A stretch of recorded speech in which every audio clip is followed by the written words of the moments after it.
Fukushima is a hot topic. Some reports claim we are in no danger at all. Others say the disaster will lead to the end of the world. So what should we believe? I talked to an assortment of experts, and here's what you need to know about Fukushima.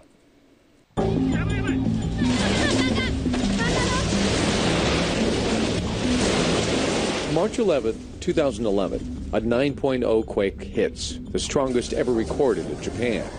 And then, live from our televisions, we watched a monstrous tsunami annihilate the most prepared country in the world. I saw firsthand the enormous devastation. Entire towns wiped out, piles of rubble 30 feet high. But the third part of this disaster has the potential to be the worst of all, yet the damage is almost invisible.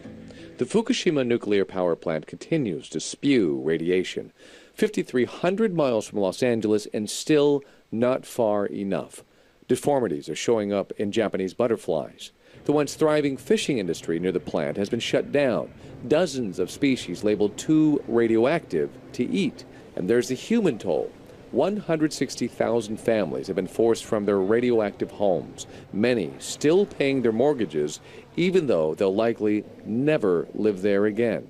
Fukushima is an enormous problem that's getting bigger. There are several hundred tons of radioactive water that are pouring into the ocean at the site every day. That's nuclear engineer Dr. Arjun Makhijani, president of the Institute for Energy and Environmental Research, who confirmed to me that ocean currents are carrying the radioactive water to the West Coast.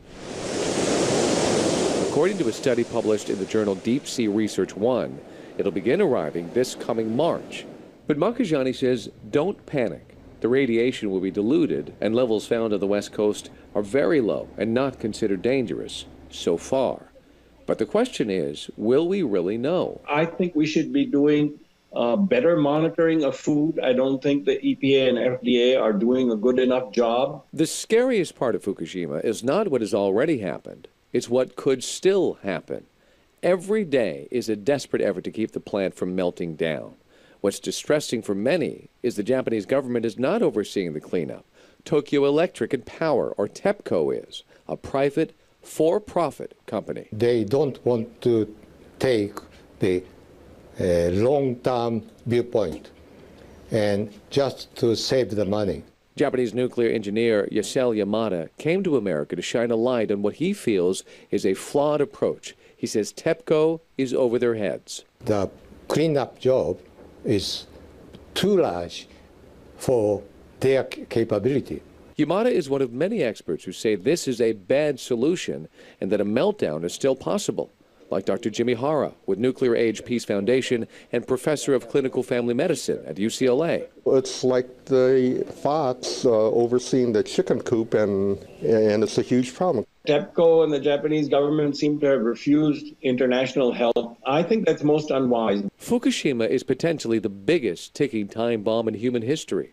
The damaged plant is in no condition to withstand another massive earthquake or tsunami. These are photos of what happened to the original 19-foot seawall when the tsunami struck. It was shattered.